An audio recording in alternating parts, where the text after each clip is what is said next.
ప్రియమైన స్నేహితులకు నమస్కారం. నేను మీ పద్మావతి. స్నేహితులు, ఈరోజు మనం వినబోతున్న కథ చీకటి వెలుగులు. స్నేహితులు, ఈ కథ కొంచెం పెద్దదిగా ఉండడం వల్ల ఈ కథను మనం 3 భాగాలుగా విందాం. ఈ కథను రచించిన వారు శ్రీమతి సత్య పద్మావతి. చీకటి వెలుగులు కథ మొదటి భాగం. చీకటి వెలుగులు కథ రచన శ్రీమతి సత్య పద్మావతి. ఇక కథలోకి వెళదాం. వసంతం వెళ్ళి గ్రీష్మం అడుగు పెడుతూనే ఎండలు తీవ్రంగా ఉంటున్నాయి.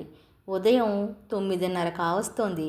రోడ్లన్నీ చాలా హడావిడిగా ఉన్నాయి. ఆఫీసులకు వెళ్ళే ఉద్యోగస్తులతోనూ కాలేజీ స్టూడెంట్స్తోనూ సిటీ బస్సులు నిండు గర్భిణిలా కదులుతున్నాయి. బస్సు దిగి రుమాలుతో ముఖం మీద చెమటను ఒత్తుకుంటూ ఆఫీస్ బిల్డింగ్ వైపు అడుగులు వేసింది స్రవిష్ట. అప్పటికి 4 రోజుల క్రితం తల్లికి ఆరోగ్యం బాగుండకపోవడం, చెల్లికి తమ్ముడికి పరీక్షలు అవడంతో సెలవు పెట్టింది. తల్లి లేచి తిరగగలగడంతో వారం రోజులకి పెట్టిన సెలవును క్యాన్సిల్ చేసుకుని ఈరోజు ఆఫీస్కి వచ్చేసింది. కొత్త ఎండీ వచ్చి ఉంటారు. తను సెలవు పెట్టిన రోజే పాత ఎండీకి బాంబే బ్రాంచ్కి ట్రాన్స్ఫర్ అయ్యిందని తెలిసింది. కొత్త ఎండీ ఎలాంటి వ్యక్తో ఏమిటో మనసులో కంగారుగా అనుకుంది. ఆలోచనలతోనే తన సీటు దగ్గరికి వెళ్ళి హ్యాండ్ బ్యాగ్ టేబుల్ మీద పెట్టి కుర్చీలో కూర్చుని ఒక్క నిమిషం రిలాక్స్గా కూర్చుని మిగిలిన సీట్ల వైపు చూసింది. ఇంకా అందరూ రాకపోవడంతో ఆఫీసు నిశ్శబ్దంగా ఉంది. ఫ్యాన్ గాలికి కళ్ళకు అడ్డం పడుతున్న ముంగురులను పైకి తోసుకుంటూ సీట్లో ఉన్న టైప్ మిషన్ మీద ఉన్న కవర్ని పైకి తీసింది. అటెండర్ వెంకటరమణ వచ్చి, "అమ్మా, మిమ్మల్ని వచ్చిన వెంటనే రమ్మనమని ఎండీ గారు చెప్పారండి" అన్నాడు. వెంటనే లేచి భుజాల నిండుగా పమిట తిప్పి వేసుకుని ఎండీ రూమ్ వైపు వెళ్ళి, "మే ఐ కమిన్ సార్?" అడిగింది. "ఎస్ కమిన్" హుందాగా గంభీరంగా వినిపించింది. లోపలికి అడుగు పెడుతూ "గుడ్ మార్నింగ్ సార్" విష్ చేసింది స్రవిష్ట. "గుడ్ మార్నింగ్" అంటూ తలెత్తిన ఎండీని చూసి నిర్ఘాంతపోయింది. అతను కూడా అదే పరిస్థితిలో ఆమెను చూస్తూ ఉండిపోయాడు. తనలో తాను సర్దుకుని, "సార్ పిలిచారట?" అడిగింది. "ఆ, అవును" అతను కూడా యథాస్థితికి వస్తూ, "మీరు సెలవు పెట్టారు కదా, టైప్ చేయాల్సినవి, ఈరోజు పోస్టులో వెళ్ళవలసినవి చాలా ఉన్నాయి. అవి మొదట టైప్ చేసి పంపించండి. బై కొంచెం ఆలస్యమైనా సగం వర్కైనా ఫినిష్ చేయండి" అన్నాడు. "అలాగే సార్" తల ఊపి బయటకు వచ్చేసింది. చుట్టుముడుతున్న గత స్మృతులను తల విదిలింపుతో బయటకు పంపి వర్క్లో మునిగిపోయింది. సాయంత్రం 5 దాటుతున్న సమయంలో అందరూ టేబుల్స్ సర్దేసి ఎండీ గారితో చెప్పి వెళ్ళిపోయారు. నిశ్శబ్దంగా ఉన్న ఆఫీసులో టైప్ మిషన్ చేస్తున్న శబ్దం లయబద్ధంగా వినిపిస్తోంది. తన ఛాంబర్ నుండి బయటకు వచ్చిన ఎండీ స్రవిష్ట సీటు దగ్గరికి రావడంతో టైప్ ఆపి లేచి నిలబడింది. "పర్వాలేదు, కూర్చోండి" అంటూ తను అక్కడ ఉన్న మరో కుర్చీలో కూర్చుని టైప్ చేసిన స్టేట్మెంట్లు చూడసాగాడు. ఎక్కడా తప్పు లేకుండా కాలమ్స్ అన్నీ కరెక్ట్గా అడ్జస్ట్ చేసి ఉన్న వాటిని చూసి "వెరీ గుడ్" అంటూ వెరిఫై చేసుకోవడం మొదలుపెట్టాడు. టైప్ చేయడం ఆపిన శబ్దానికి తల ఎత్తి చూస్తూ, "అయిపోయిందా?" అడిగాడు. "సగం పైగా అయిపోయింది, మిగిలింది రేపు చేస్తాను" అంది. కాగితాలన్నీ సర్దుతూ సమాధానం రాకపోవడంతో తలెత్తి చూసింది.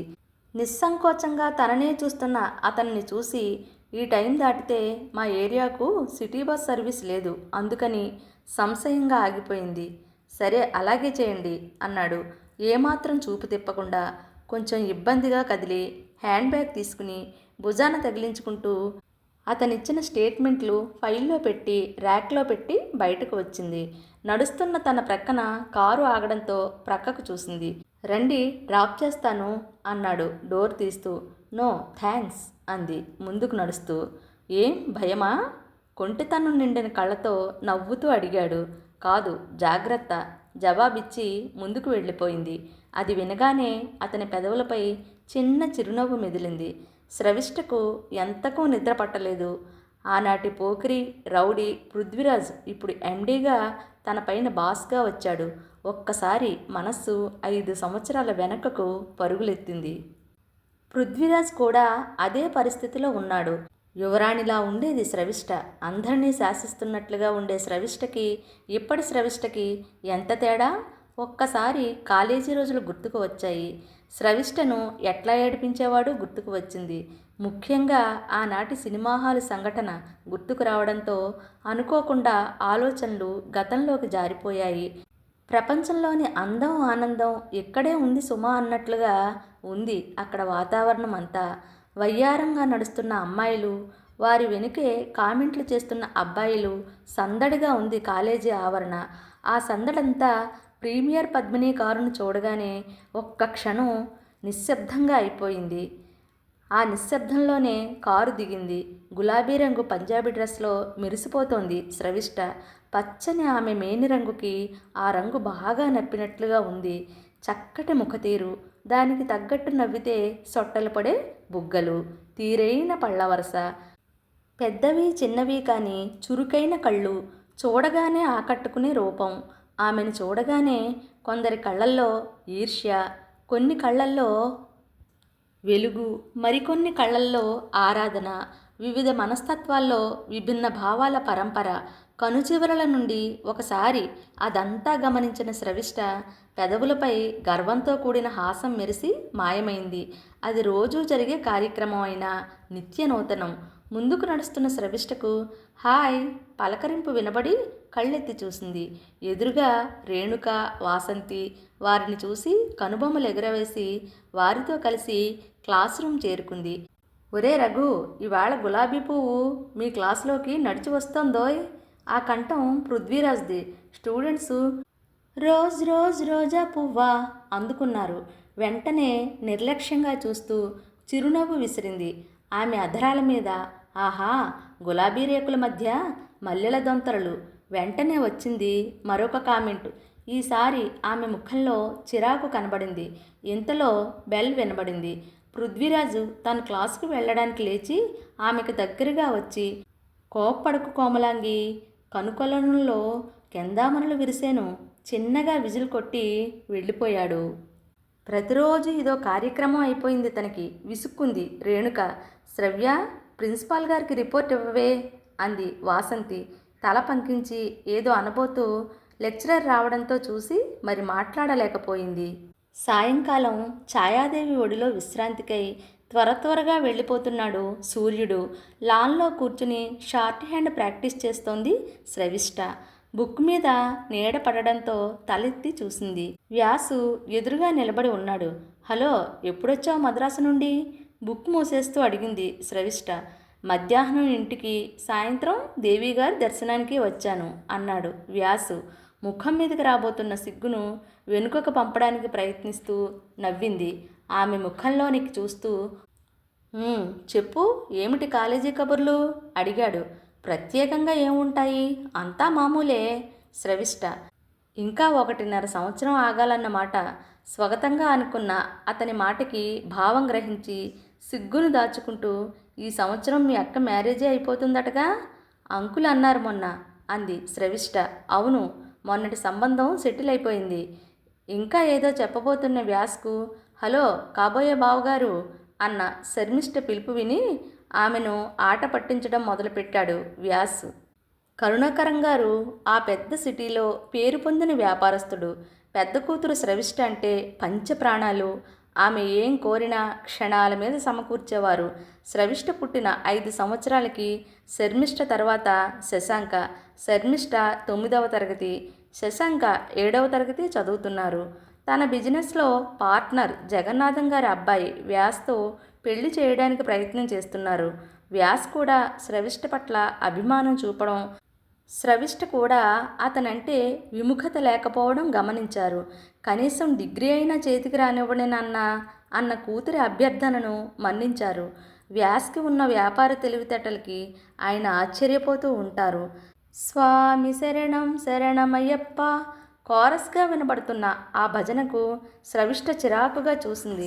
ఆపండోయ్, ఈ అమ్మాయిలు శబరిమల వెళ్ళకూడదట కదా, కాబట్టి ఇవాళ ఏదైనా విచారకరమైన దినం కాబోలు వ్యంగ్యంగా వినబడింది పృథ్వీరాజ్ గొంతు.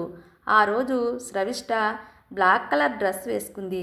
అందరూ చప్పట్లు కొడుతూ అల్లరి ప్రారంభించేసరికి స్రవిష్టకు విపరీతమైన కోపం వచ్చింది. వాసంతి రేణుకలతో కలిసి ప్రిన్సిపాల్ గారి రూమ్ వైపు నడిచింది.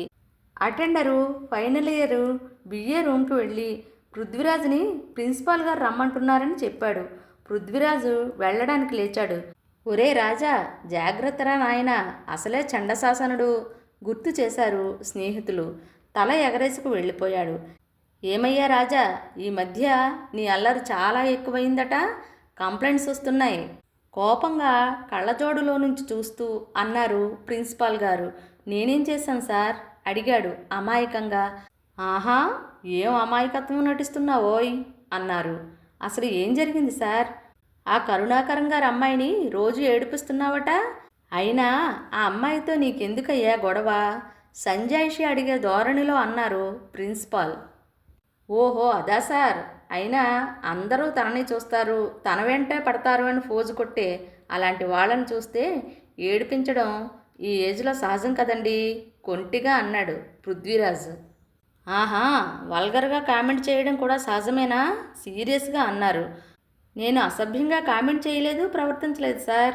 తను కూడా సీరియస్గా అన్నాడు పృథ్వీరాజ్. అనకపోతే ఆ అమ్మాయి ప్రత్యేకంగా నీ గురించి ఎందుకు చెబుతుంది? ఇంకోసారి ఇలాంటి కంప్లైంట్ వస్తే నేను తీసుకునే చర్య చాలా కఠినంగా ఉంటుంది. బీ కేర్ఫుల్, నీవు వెళ్ళొచ్చు అన్నట్లుగా టేబుల్పై కాగితాల్లోకి ముఖం దూర్చేశారు ప్రిన్సిపల్. ఆ రోజు స్రవిష్ట పుట్టినరోజు. ఫ్రెండ్స్ అందరికీ పార్టీ ఇచ్చింది. పార్టీ అయినాక వాసంతి, రేణుక సినిమాకు వెళదాం అనడంతో ముగ్గురు కలిసి సినిమాకు వచ్చారు. వ్యాస్ పార్టీకి వచ్చాడు. సినిమాకి రావడం కుదరదని, ఆఫీసులో పనుందని వెళ్ళిపోయాడు. ముగ్గురు జోక్స్ వేసుకుంటూ జనం పెద్దగా లేని పైలైన్కు వెళ్ళి కూర్చున్నారు. ఏవో వ్యాపార ప్రకటనలు ఇస్తున్నాడు. వాటికి ప్యారడీలు చెప్పుకుంటూ నవ్వుకుంటున్నారు. పక్క సీట్లో ఎవరో వచ్చి కూర్చోవడం గమనించి మరింత అల్లరి మొదలుపెట్టారు. అది విని స్రవిష్ట పక్క సీట్లో ఉన్న ఆవిడ వాళ్లను తిట్టుకుంటూ ముందు లైన్కు వెళ్ళిపోయింది. లైట్లు ఆరిపోయాయి. పిక్చర్ స్టార్ట్ అవుతుండగా స్రవిష్ట పక్క సీట్లో ఎవరో వచ్చి కూర్చున్నారు. సినిమా బాగుండడంతో ఉత్కంఠగా చూస్తున్న స్రవిష్ట చెవిలో హ్యాపీ బర్త్డే టు యూ అన్న పరిచిత స్వరం విని రివ్వున తల త్రిప్పి చూడబోయేంతలో ఆమె గడ్డం పట్టుకుని కదలకుండా పట్టుకుని బొగ్గపై గట్టిగా పెదవులతో ఒత్తాడు పృథ్వీరాజ్. అంతా కనురెప్పపాటులో జరిగిపోయింది ఆ సంఘటన. ఏం జరిగిందో అర్థం అవుతుండగా అన్నాడు, అసభ్యంగా ప్రవర్తించానని రిపోర్ట్ ఇచ్చావుగా, ఇప్పుడు ఇవ్వు రిపోర్టు. విశ్రాంతి ఇస్తూ లైట్లు వెలగడంతో పృథ్వీరాజ్ వెళ్ళిపోయాడు. రేణుక, వాసంతి అతన్ని చూసి ఆశ్చర్యంగా ఏం జరిగిందే, అతను వచ్చాడా అడిగారు ఆతృతగా. ఏం లేదు అని తల దించేసుకుంది. వెళ్ళిపోదామా అడిగారు. వద్దు అని సీటుకు చేర్లబడిపోయింది. జరిగింది అవమానంగా అనిపించి కోపం వచ్చేస్తోంది. విశ్రాంతి తర్వాత పృథ్వీరాజ్ రాలేదు. ఎలాగైనా పృథ్వీరాజు గుణపాఠం చెప్పాలని నిశ్చయించుకుంది. క్లాస్ లోపలికి వెడుతుండగా వెనుక నుండి సినిమా చాలా తీయగా ఉంది కదూ, పృథ్వీరాజు కంఠం కొంటిగా వినబడింది. మొహం ఎర్రబడిపోయింది స్రవిష్టకు. ఇంకా ఆ రోజు పాఠాలు ఏం చెప్పారో కూడా అర్థం చేసుకోలేకపోయింది. రేణుక, వాసంతులతో కూడా సరిగ్గా మాట్లాడలేకపోయింది. లాన్లో కూర్చుని ఆలోచిస్తున్న స్రవిష్టుని చూసి వ్యాసు, ఏమిటి అమ్మాయి గారు ఈ 2 రోజులుగా పరాకు చెత్తగిస్తున్నారు అడిగాడు. అతన్ని చూసి నవ్వుతూ, మా కాలేజీలో పృథ్వీరాజ్ అని ఓ పొగరబోతున్నాడు. ఎప్పుడూ నన్ను ఏదో ఒక కామెంట్ చేస్తూనే ఉంటాడు. మరి మిగిలిన వాళ్ళెవ్వరినీ ఏమీ అనడు. అందుకే ప్రిన్సిపాల్ గారికి రిపోర్ట్ ఇచ్చాను. అయినా లాభం లేదు. ఎలా గుణపాఠం చెప్పడమా అని ఆలోచిస్తున్నాను అని చెప్పింది. అంతేనా, దాని గురించి నేను చూసుకుంటాలే. ఈ సుకుమారి ఆలోచించి అలసిపోనక్కర్లేదు అన్నాడు. అది విని థ్యాంక్ యూ చెప్పింది స్రవిష్ట. కాలేజీలో కారు దిగిన స్రవిష్ట దగ్గరకు పృథ్వీరాజ్ వచ్చాడు. నిర్లక్ష్యంగా వెళ్ళిపోతున్న ఆమెను చేయి అడ్డం పెట్టి ఆపుతూ, చూడు, చేతనైతే నాతో మాట్లాడమని మీ వాళ్ళని, అంతేగాని మా నాన్నగారిని బెదిరించడం గొప్ప కాదు, మైండ్ ఇట్. చెప్పవలసింది అయిపోయినట్టుగా వెళ్ళిపోయాడు. ఇంటికి వెళ్ళిన వెంటనే వ్యాస్కి ఫోన్ చేసింది. ఏమని హెచ్చరించాడో తెలుసుకుందుకు. ఆ పృథ్వీరాజ్ తండ్రి అసిస్టెంట్ ఇంజనీరు. అలాంటి వాళ్ళని ఎంతోమందిని పోషిస్తున్నాం మనం. ఆఫ్టర్ ఆల్ ఓ ఇంజనీర్ కొడుకు గురించి వర్రీ అవ్వడం ఏమిటి? అందుకే కొడుకును కంట్రోల్లో పెట్టుకోమని, లేకపోతే ఉద్యోగం ఊడగొడతానని చెప్పాను అన్నాడు ఫోన్లోనే. ఆహా అలాగా అంది స్రవిష్ట. ఏం మళ్ళీ గొడవ చేస్తున్నాడా అడిగాడు. ఆహా అదేం లేదు అంది ఫోన్ పెట్టేస్తూ. మిస్టర్ పృథ్వీరాజ్, నీకు నేనే నేర్పుతాలే గుణపాఠం అనుకుంది. అవకాశం కోసం ఎదురు చూస్తోంది. ఇంతలో కాలేజీకి దసరా సెలవులు ఇచ్చారు. జీవనవాహినిలో ఎత్తు పల్లాలు సహజం. కరుణాకరం గారు ఒక స్నేహితుడి గురించి హామీ ఉన్నారు అప్పు విషయంలో. ఆ స్నేహితుడికి వ్యాపారంలో నష్టం రావడంతో అతను ఊరు వదిలి వెళ్ళిపోయాడు. అదే సమయంలో కరుణాకరం గారికి కూడా వ్యాపారంలో నష్టం వచ్చింది. వీటిని తట్టుకోలేక కరుణాకరం గారి గుండె ఆగిపోయింది. పరిస్థితి తెలిసినా ఆ ఇంటి చుట్టుపక్కలకు కూడా రాలేదు వ్యాసు. బయట ప్రపంచం అప్పుడు అర్థమవుతున్న స్రవిష్టకు వాసంతి, రేణుక చాలా సహాయంగా నిలబడ్డారు. గవర్నమెంట్ ఆఫీసులో యూడీసీగా పనిచేస్తున్న వాసంతి తండ్రి, బ్యాంక్ క్యాషియర్గా పనిచేస్తున్న రేణుక తండ్రి ఇచ్చిన సలహాల ప్రకారం ఉన్న ఆస్తిని, ఇంటిని అమ్మివేసి అప్పులు తీర్చి మిగిలిన సొమ్మును బ్యాంకులో వేసింది స్రవిష్ట. పువ్వులు అమ్మిన చోటే కట్టెలు అమ్మడం ఇష్టం లేక ఆ ఊరు వదిలి వెళ్ళిపోదామంది స్రవిష్ట. స్రవిష్ట తల్లి జగదీశ్వరి పెళ్లి జరిగిపోవాలని అంది. ఆ పరిస్థితిలో వచ్చి సహాయం చేయని వారు ఇంక పెళ్లికేం ఒప్పుకుంటారు అంది స్రవిష్ట. ఆఖరిసారిగా వ్యాస వాళ్ళింటికి వెళ్ళి మిగిల్చి తెచ్చుకున్నది అవమానమే. రేణుక తండ్రి ఇచ్చిన రికమెండేషన్ లెటర్తో హైదరాబాదులో ఒక ప్రైవేట్ కంపెనీలో క్లర్క్ కమ్ టైపిస్ట్గా చేరింది. అది పెద్ద కంపెనీయే కావడం వలన అంత ఇబ్బందిగా లేకుండానే ఉంది. ఇప్పుడు స్రవిష్టకు ఒకే ఒక్క ఆలోచన, షమ్మీని, శశిని చదివించి పెళ్ళిళ్ళు చేయడం, తల్లిని జాగ్రత్తగా చూసుకోవడం. అంతకంటే పెద్ద కోరికలు ఏమీ లేవు. ఫ్రెండ్స్, చీకటి వెలుగులు కథ నుంచి 3 భాగాల్లో మొదటి భాగం విన్నాం కదా. మరి రెండవ భాగం రేపు, మూడవ భాగం ఎల్లుండా వినేద్దాం. నేను వినిపించిన కథలు నచ్చితే లైక్ చేయండి, షేర్ చేయండి, సబ్స్క్రైబ్ చేసుకుని నన్ను ఎంకరేజ్ చేస్తారుగా. మరెన్నో మంచి కథలతో మిమ్మల్ని అలరిస్తానని మాటిస్తూ మీ పద్మావతి.